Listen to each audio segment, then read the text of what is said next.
샬롬 180일 성경 통독 3일차입니다. 오늘 우리가 함께 읽을 말씀은 창세기 12장부터 17장까지의 말씀입니다. 창세기 1장부터 11장까지를 창조시대라고 한다면 12장부터 50장까지는 족장시대라고 합니다. 족장시대에 등장하는 인물은 아브라함, 이삭, 야곱, 그리고 야곱의 12명의 아들입니다. 족장시대의 첫 인물은 지난 시간 마지막에 예고했던 아브라함입니다. 보통 우리는 아브라함을 믿음의 조상, 아버지라고 부르죠. 그러나 아브라함이 처음부터 믿음의 조상이었을까요?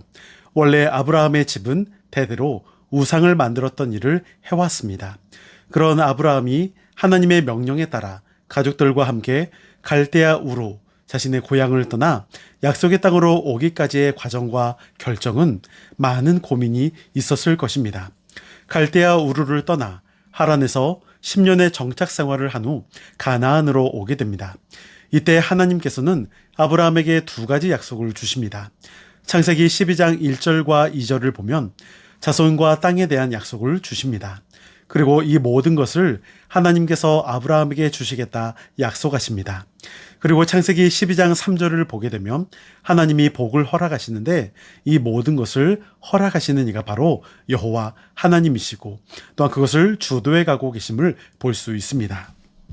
국가의 삼요소는 주권, 땅, 국민이죠. 이러한 개념에서 하나님 나라를 함께 본다라면 하나님께서 주관하시는 통치는 곧 주권을 말하며 또한 가나안 땅 영토를 약속받았고 자녀를 통한 국민이 또한 약속받았습니다. 결국 하나님은 아브라함을 통해 하나님의 나라를 이루어가고 계심을 볼 수 있습니다. 이제 그 약속을 믿고 아브라함과 그의 가족은 가나안에 도착했습니다. 그런데 도착한 곳은 가난과 기근, 또 이로 인해 도저히 살 수 없는 땅처럼 보였습니다. 아브라함도 어쩔 수 없다 싶어 잠시 애굽으로 피신하게 되는데 문제는 애굽에서 일어나게 되죠. 아브라함이 사라를 누이라 속이는 일이 생겼고 결국 애굽의 바로가 사라를 아내로 삼으려는 위기의 상황이 벌어집니다. 여기서 아브라함의 연약함을 우리는 볼 수 있습니다. 우선은 애굽으로 피신하기 전 하나님의 뜻을 먼저 물었어야 했습니다.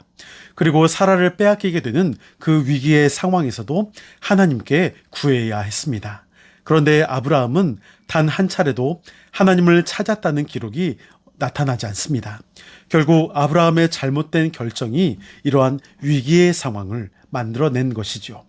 만일 사라를 빼앗기게 되면 아브라함에게 하신 약속은 성취될 수 없습니다. 그래서 하나님은 이 위기의 상황을 하나님의 방법대로 해결해 가시고 사라는 다시 아브라함에게 돌아올 수가 있었습니다. 하나님께서 약속을 이행해 가십니다. 그 신실하신 하나님을 볼 수가 있습니다. 15장에서 하나님께서는 아브라함과 언약을 맺으십니다. 여기서 창세기의 저자는 아브라함이 여호와를 믿으니 여호와께서 그 일을 그의 의로 여기셨다라고 말씀합니다. 그 언약은 하나님의 나라를 한 개인으로부터 시작하겠다는 것을 의미합니다. 나중에 출애굽 후 시내산에서 다시 언약을 맺는 것은 하나님의 나라가 이제는 한 사람에서 한 민족으로 진전되어 감을 볼 수 있습니다.